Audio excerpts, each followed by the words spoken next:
Interestingly, this man, we blurred his face, but he has a goatee. Because if this turns out to be real, then everything people believe till now completely falls apart. For almost 2 full weeks, the entire nation has been locked onto a single mystery. Where did Nancy Guthrie go? The 84-year-old mother of media giant Savannah Guthrie disappeared in the dead of night. Security feeds went dark. Drops of blood were found on the front porch. A strange 41-minute signal gap that detectives still cannot break down. Anonymous messages, crypto payment threats, distorted numbers. A couple of new things.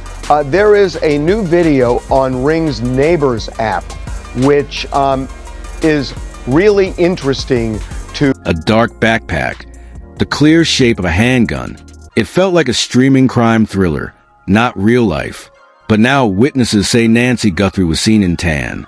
And this is the detail that hits like a punch. Shows a man skulking around the front porch of a house 8 days before the Nancy... She wasn't by herself. She was reportedly spotted standing close to people suspected of links to her so-called captors. Hold on. How does a person vanish under chilling conditions and then suddenly appear out in the open? Was this truly an abduction? Was the whole thing arranged? Did negotiations collapse, or is there a much deeper plot behind it? Because if this reported sighting of Nancy Guthrie is accurate, and several sources swear it is, then either the case just blew wide open, or it was never the story we were sold. And believe me, what we're about to uncover makes that 41-minute gap look minor. So again, we don't know if the two are connected, but the authorities are, as was put to us, absolutely looking at this. Because the moment the sighting reached social platforms, the entire storyline shifted. Until then, Nancy Guthrie was viewed as a vulnerable missing matriarch. 84 years old, limited movement, relying on medication, gone from her quiet Catalina residence under frightening conditions. Then suddenly, she was reportedly observed walking, yes, walking, near a roadside cafe outside Tucson. And she wasn't by herself. According to 2 separate witnesses, Nancy Guthrie looked calm, not held, not panicked, no clear struggle, no desperate signal for help. One person said she seemed collected, almost attached. Another said she looked unusually steady for someone claimed to be taken by force. Claimed. A couple of other things. One is, we have been told by multiple sources connected to this investigation that they have been frustrated over not being able to identify a... That single word started exploding across social media. Because if this was truly a kidnapping, how was she seen moving around days later without restraint? And it gets even more bizarre. The 2 men near her reportedly fit the earlier surveillance descriptions. Average height, dark outfits. One with facial hair similar to the porch figure. But there was no mask, no gun visible, no panic, just a low-key interaction beside a parked car. A car that, based on an unconfirmed tip, closely matches the white van reported near her street the night she vanished. Random overlap or a deeper setup. Meanwhile, Savannah Guthrie has gone noticeably silent. After days of emotional appeals, ransom references, and urgent public messages, the lack of response after the sighting raised eyebrows. No rapid press briefing, no direct appearance outside the home, no heated denial. Only a short written note from family spokesperson Cameron Guthrie asking people not to speculate. Not to speculate after 2 weeks of national fear, after crypto demands and coded messages, after that unexplained 41-minute blackout inside the house. The public is doing the exact opposite. Timeline that they gave us yesterday. 9:48 p.m. Nancy's garage door opened. We believe that's the family. We believe it was Tomas dropped. Online communities are erupting with speculation. Some think Nancy Guthrie may have recognized the men believed to be involved. Others argue a quiet negotiation could have been happening out of public view. And then come more unsettling rumors that maybe the first version of events was never as simple as it sounded. Because don't forget, there was blood on the porch. The security cameras went dark. That 2-minute time frame, it opened, it closed, and we believe she went inside. Then at 1:47, there was that unusually long 41-minute delay before her pacemaker signal finally cut off. And now a reported sighting that clashes with the original horror version. Sheriff Chris Nanos confirmed officers are checking the Tucson lead, but refuse to verify if it's real. Jonah from the Federal Crime Bureau would not give any statement, and reporter Harvey Lavin, who first exposed the ransom notes, said on a live broadcast that this twist changes the entire case. Changes it? That may be putting it lightly, because either Nancy Guthrie survived an abduction and is now seen with the same men blamed for it, or this was never a straightforward kidnapping at all. And if that's true, then what we've been watching for the last 2 weeks might only be the outer layer. You look at this picture, tell me what, like as a law enforcement person, Jim, what are the cops looking at? The instant the Tucson sighting hit the news, everything changed. Not just the investigation, the whole tone shifted. Because suddenly the story no longer felt like a frantic search. It felt deliberate. Within hours of the report, online analysts were replaying every frame of old footage. The masked figure on the porch, the abandoned backpack, that 41-minute gap inside the house, the drops of blood on the stone steps. And now, they were asking a different question. What if those 41 minutes weren't chaos? What if it was a discussion? Because here's what's unsettling everyone. If Nancy Guthrie was taken against her will, if this was a brutal kidnapping by strangers demanding millions in Bitcoin, then why does the Tucson sighting show her calm, composed, with no struggle?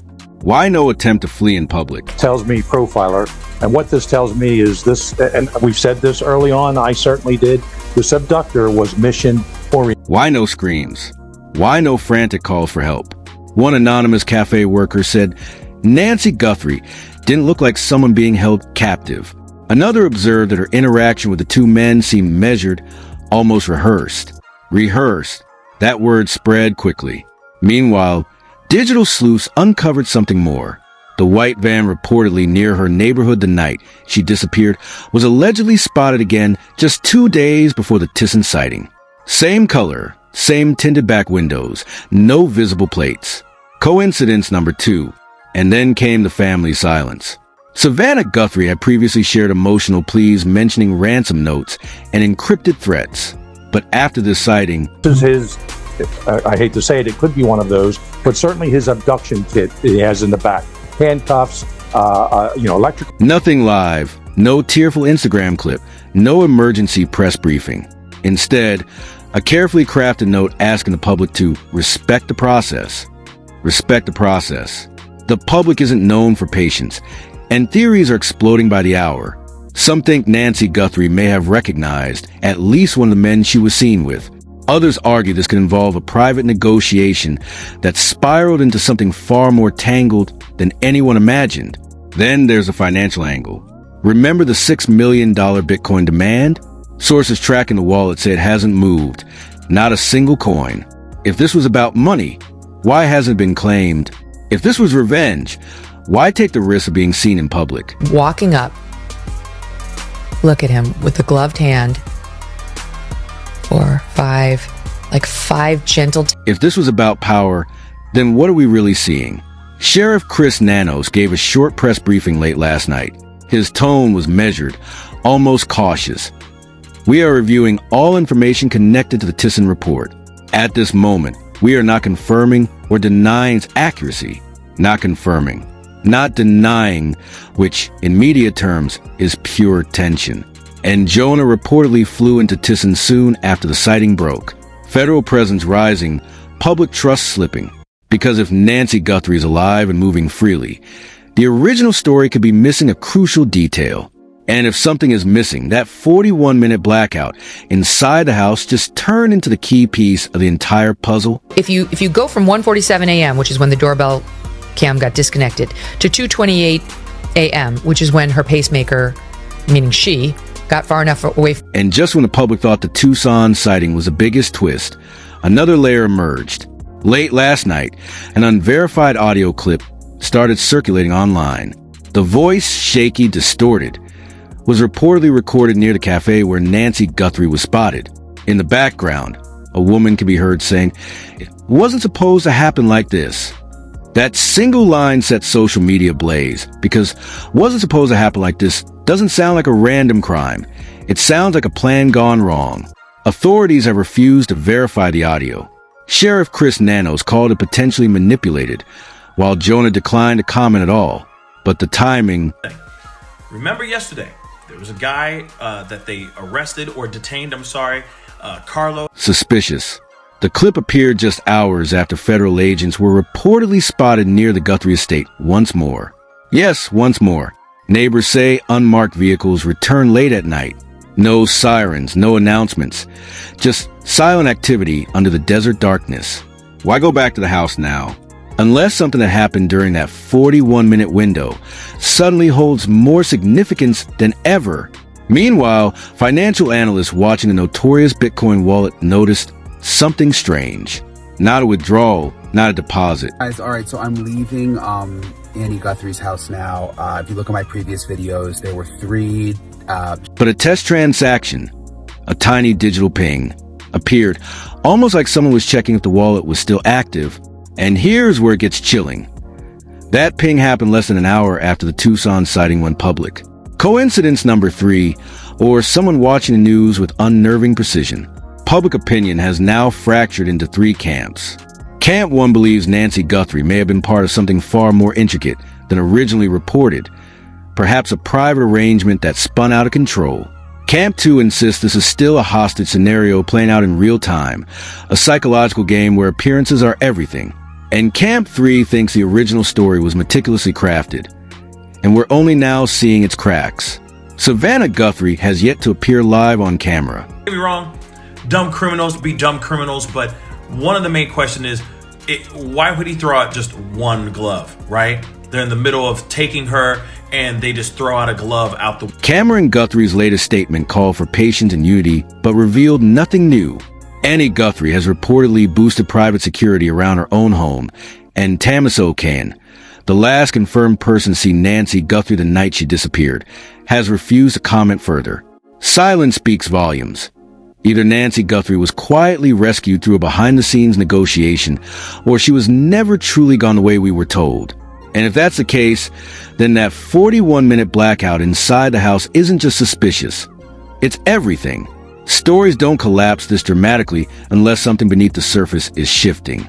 Right now, the entire narrative feels like it's hanging by a thread. It seemed coordinated because the security guard just moved out of the way, let the 3 deputies in, and they had blue gloves on. So, now take a moment. Step away from the headlines. Step away from the polished press briefings. Step away from the carefully crafted statements and no common responses, and ask yourself something simple. If this was just a kidnapping, why does every new detail make the story more tangled instead of clearer? Why does a missing timeline turn into a trail of digital breadcrumbs? Why does a Tucson sighting raise more questions than it answers? Why does that 41-minute gap refuse to clarify itself? Is Nancy Guthrie truly a victim trapped in danger? Or are we witnessing a narrative that was never meant to withstand this level of scrutiny? Because here's the reality. In today's world, perception moves faster than proof. One viral clip can rewrite a reputation. One leaked transaction can spark financial panic.